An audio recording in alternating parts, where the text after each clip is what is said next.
Let's shine by seeing the best in all of us and by looking out for each other. Let's stay healthy. Let's shine together.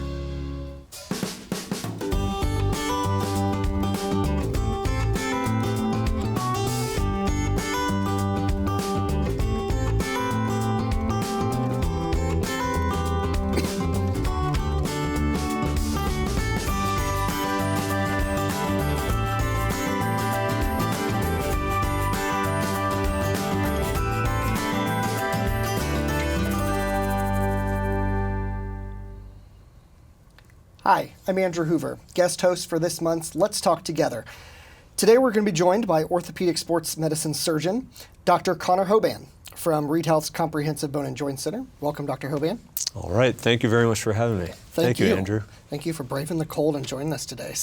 Absolutely. I'm pretty used to it. So tell us a little bit about you and how you ended up at Reed, because from my understanding, you're rather new to Reed. Yeah, so I did just start up in September of this year, but really hit the ground running, and it's just been an incredible time here so far. Connecting with the community, just becoming assimilated in the team at Reed Health as well. And really all that has just happened very naturally, moving very quick. Has really felt like I've been here even longer, so amazing it's just since September. But yeah, I mean, growing up, I was kind of all over the place, but my family for quite some time has been from Western Ohio. So I've really grown to know this area. This is what I call home, right here in the Midwest in this area. For undergrad, I went down to Miami of Ohio, so down in Oxford, and then I went up to Michigan at University of Michigan for medical school. And then I spent the past 6 years doing all my surgical training and fellowship in Cleveland.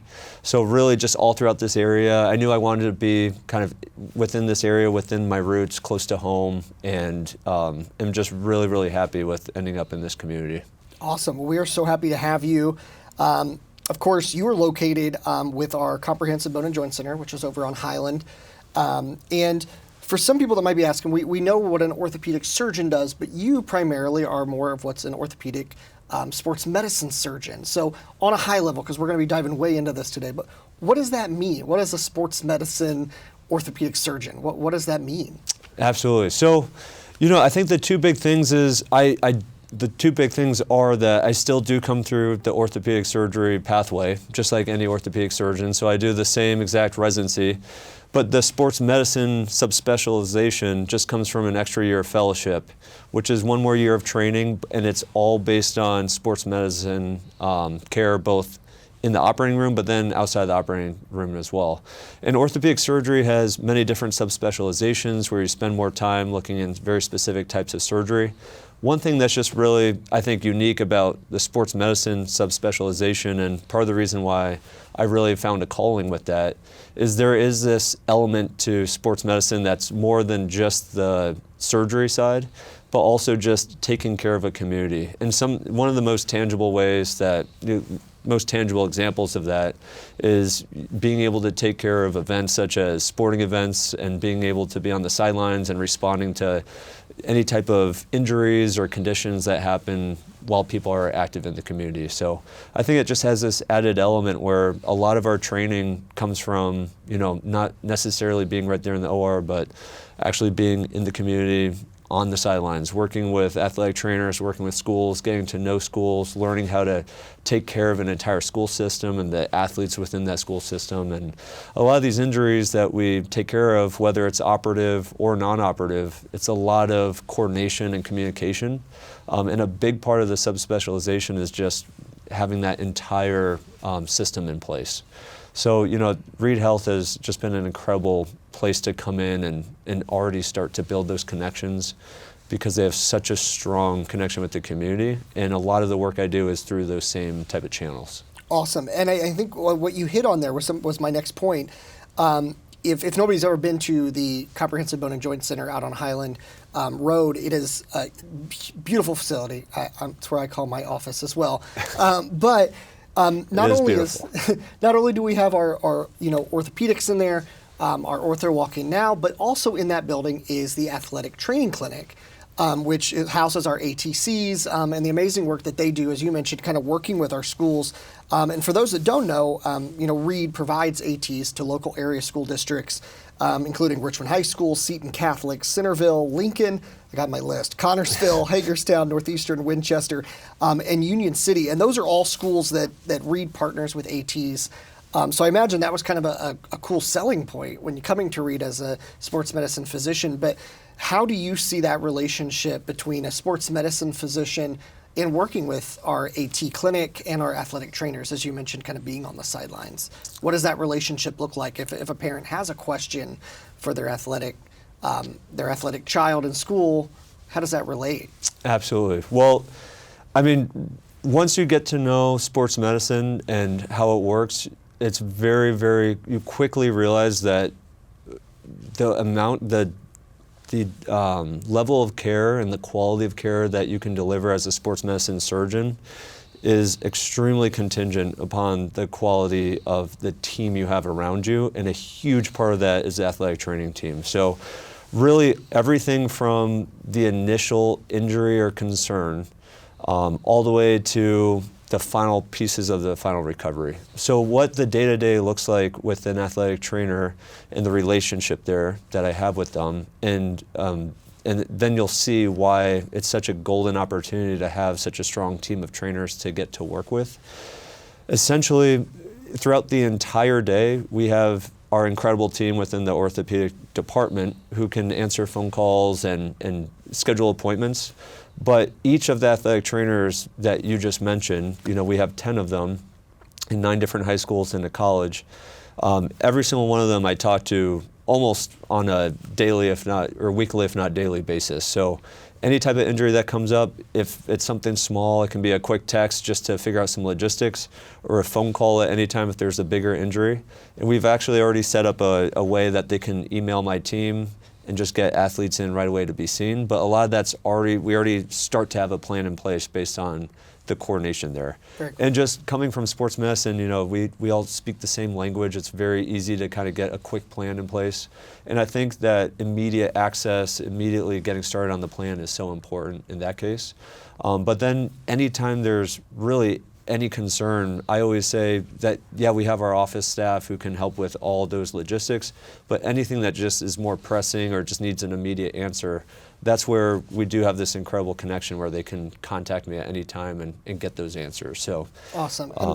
Just to follow up there, we're kind of going off our script a little bit, but Yeah. you lead to a fair point of talking about that immediate connection, the fast results. I imagine in the sports world, that's very important. When you watch, you're on Sunday and you're watching your favorite football team and your favorite player gets hurt, you want them to be back in the game as soon as possible. Same with your local football team. You're a local athlete. If you're an athlete, you get hurt, you want to be back in immediately. So that collaboration, I imagine, is very important. In the amount of speed, and also making sure you all are on that same page too, I imagine. Yeah, that's exactly right. I mean, the sports timelines are so important for especially our younger athletes. This is a huge part of their identity, a huge part of their lives, and every single day matters because we could, whether we're looking on the timeline back into sport or a timeline following surgery, every single day matters. Every single hour matters in some cases. So just the sooner we can get things figured out, worked up completely, get a plan in place and start following things around, it really can make a difference. So awesome. So speaking of that, what kind of conditions do you typically see as a sports medicine physician? What types of things are you typically treating? When are patients referred to you? How do they get referred to? Is that by the ATs, or can they just come in? How does that work? What are you seeing? Absolutely. Well, I mean, I think one good place to start is when even just kind of the name of the subspecialization, the sports medicine provider, it is a little bit of an interesting term. So the sports medicine subspecialization is, that name sports medicine really comes from the fact that a lot of what we treat tends to come from sporting type activities, whether it's an immediate trauma that happens or if it's just wear and tear over time from being in sports. But I think sports could be a misnomer potentially, because really it just comes from typically any type of activity. So any type of hobby, anyone who uses their body for anything from a sport to just any type of hobby like gardening. If they're using their upper extremities to garden, we can have some of the same wear and tear injuries or even traumatic injuries that we would have on the field as well.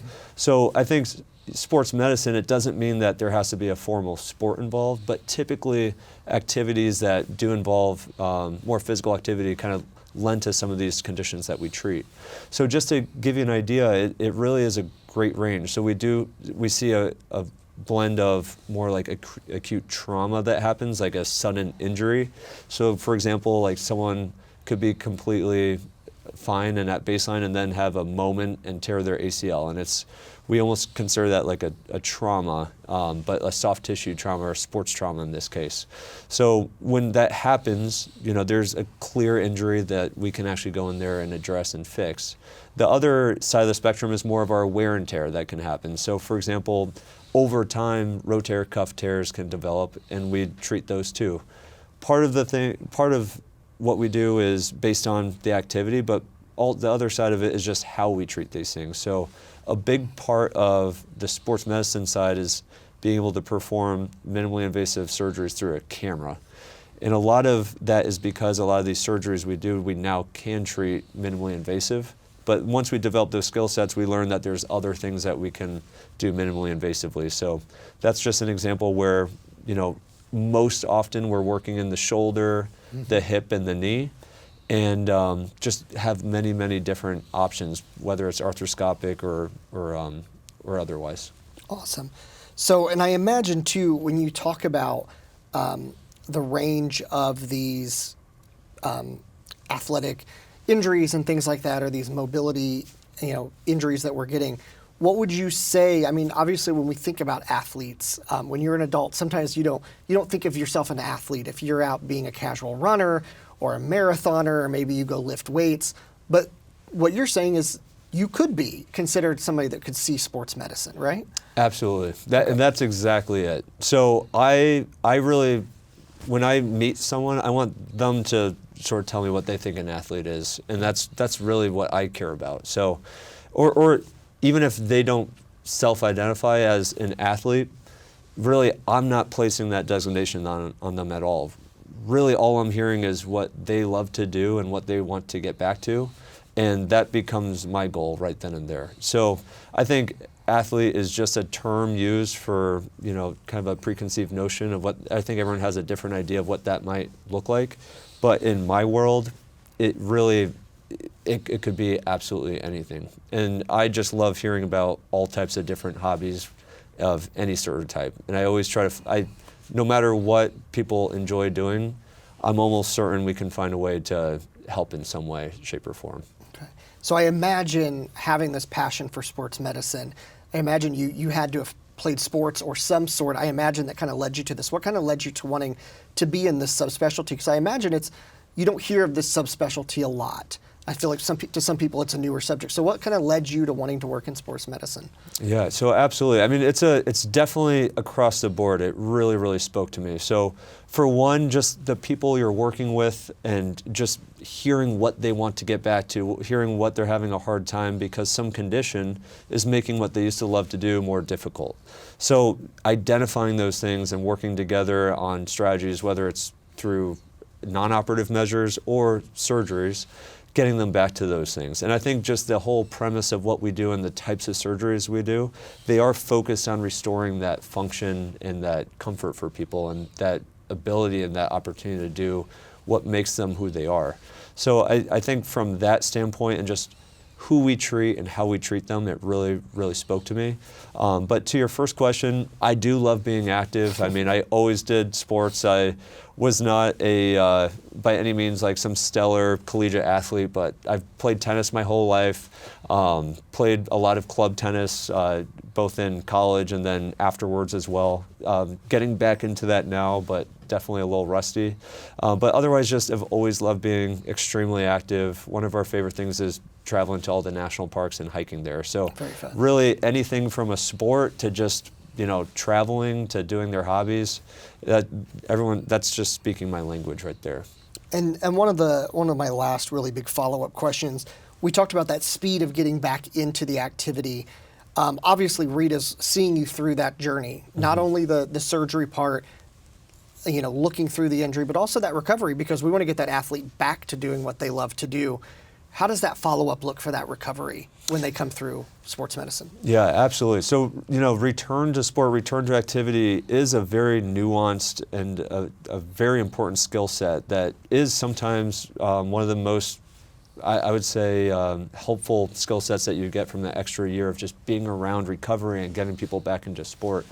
And I will say that the athletic training team and the way our team is built at the Comprehensive Bone and Joint Center, I've never seen a more effective format for getting athletes back into what they want to do. And especially at the high school and the college level. So just to give you an idea, we have athletic trainers who are at each of the schools, but each of those athletic trainers actually spend a day with me in the clinic, and we're all just immediately available in the same space. So we have patients coming in before surgery, after surgery, and a lot of times the trainer from the school is actually there helping to see these patients, so in person.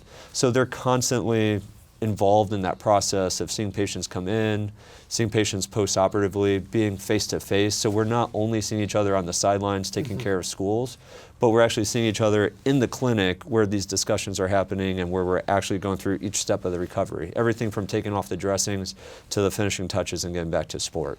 And it's really just amazing. I missed earlier the chance to talk about our athletic training clinic, which is right in our same space as well.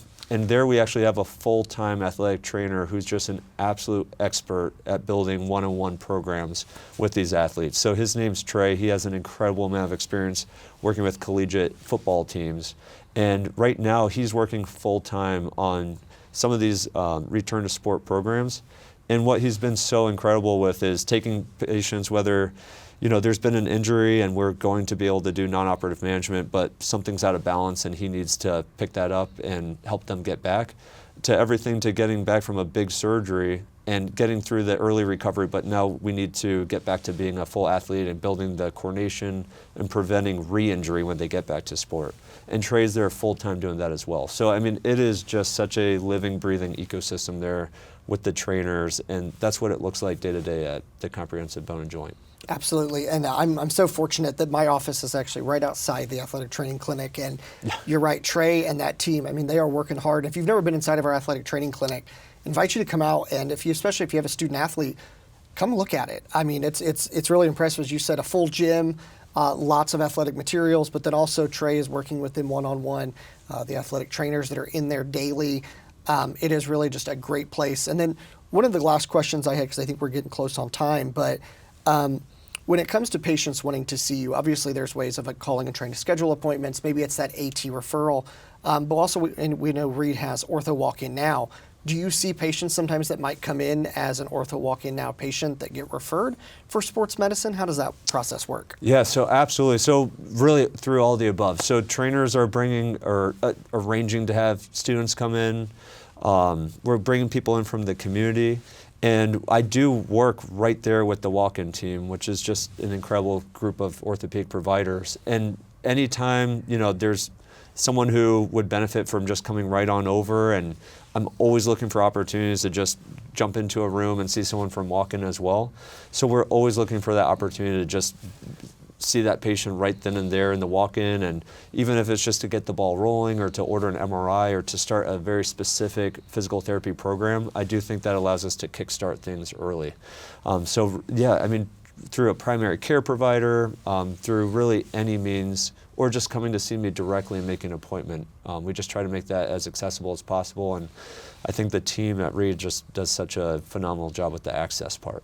Absolutely, and one of the things that the people hear us talk a lot about in healthcare is a lot of prevention. We want to prevent things a lot from happening. Contrary to belief, we don't want to see you all the time at the doctor. So yes.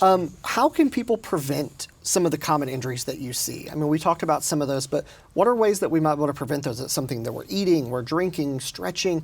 What are some of the ways that we can prevent some of these common injuries that we might see land us in athletic training clinics or under the sports medicine surgeon. Yeah, well, absolutely. I mean, as much as I love meeting everyone, I'd rather meet them on the sideline than in the clinic. So we're always thinking about prevention in the first place and then repeat injuries as well.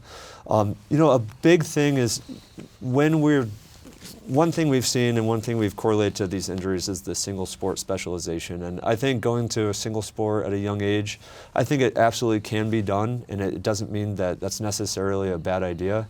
But the reason why that can create issues is certain sports do just train certain muscles and kind of leave other ones behind.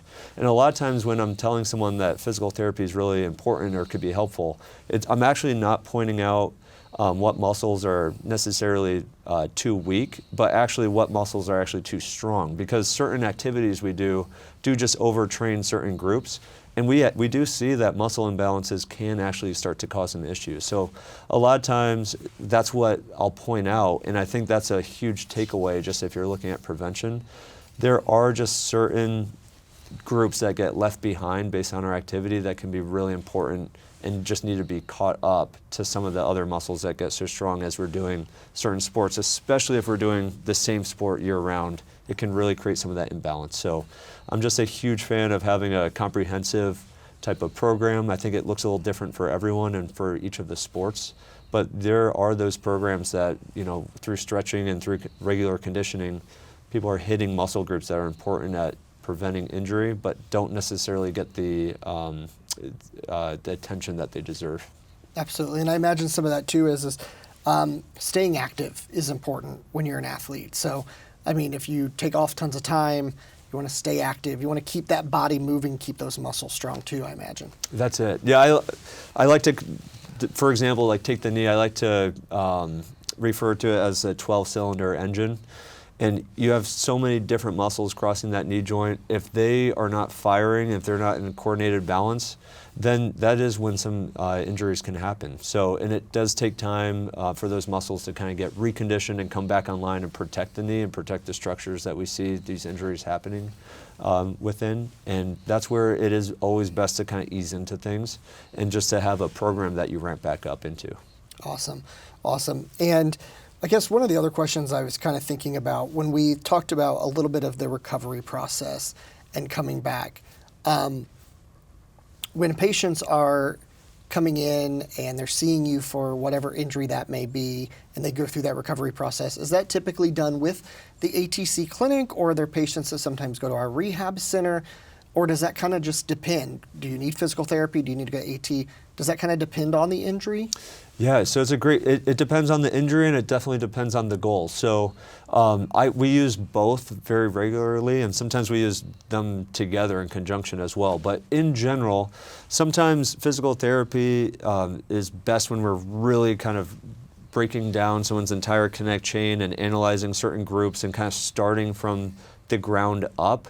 But then our athletic training clinic is just so well geared to those finishing touches and getting someone back into the sport and doing sport-specific drills that are really important to do kind of off the field before we do them on the field. So that's where we use both of them, and I mean, truly, they mesh so well together, and sometimes there's so much overlap that a lot of it is also just based on goals and preferences there as well. So, I mean, whereas they both have incredible strengths, there's also just a lot of overlap, and a lot of times it's a smooth transition from one to the next. Okay. And then is there any times ever where I guess you are, you mentioned kind of being on the sidelines. Can parents maybe expect to see you sometimes at games on sidelines? Is that something that a sports medicine physician does as well, like joining the ATs at games and things like that? Absolutely, yeah. So I've been getting around, and it's one of the reasons I was so excited to come into town is we do have so many athletic trainers and so many schools that we take care of. And I wanted to come in and take care of a lot of injured athletes. So that was just such an opportunity to come and make a difference. And, I did undergo this specialized fellowship training at the Cleveland Clinic. I just wanted to bring that to a big area and bring in all that training. So we have a ton of schools. It's been really fun. I've been getting around. I've been on almost all the sidelines at this point. I've been to each of the schools.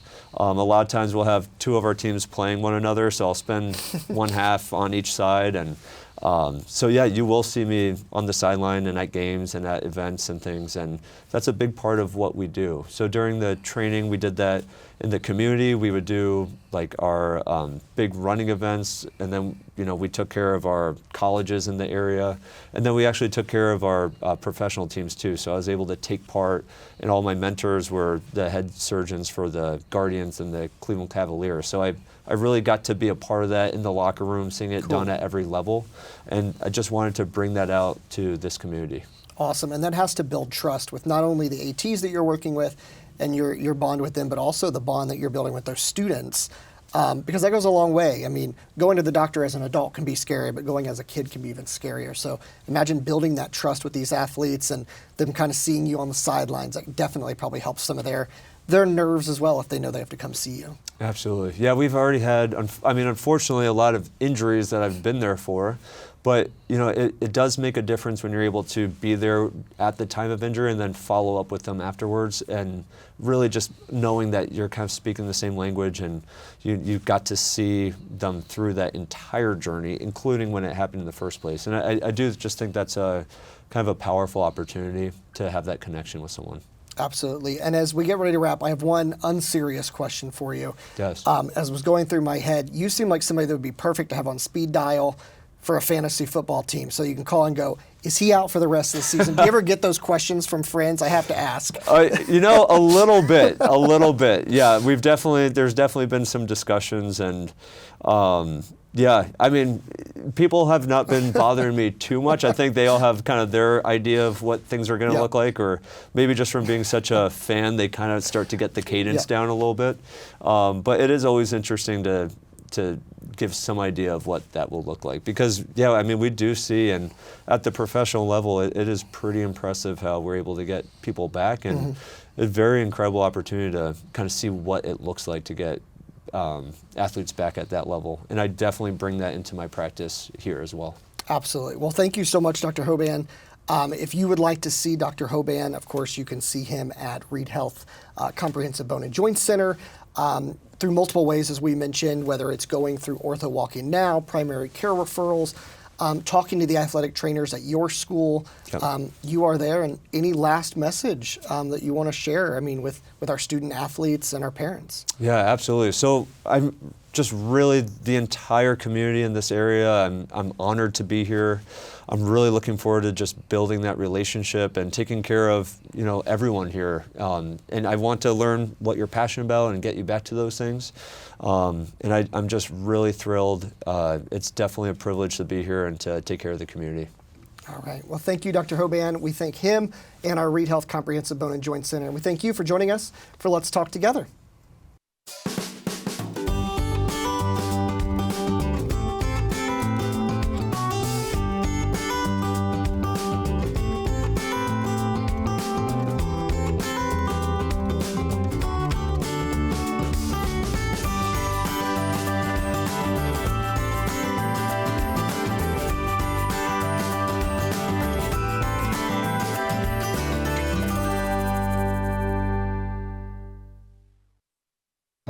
Let's shine by seeing the best in all of us, and by treating you here, right in your hometown.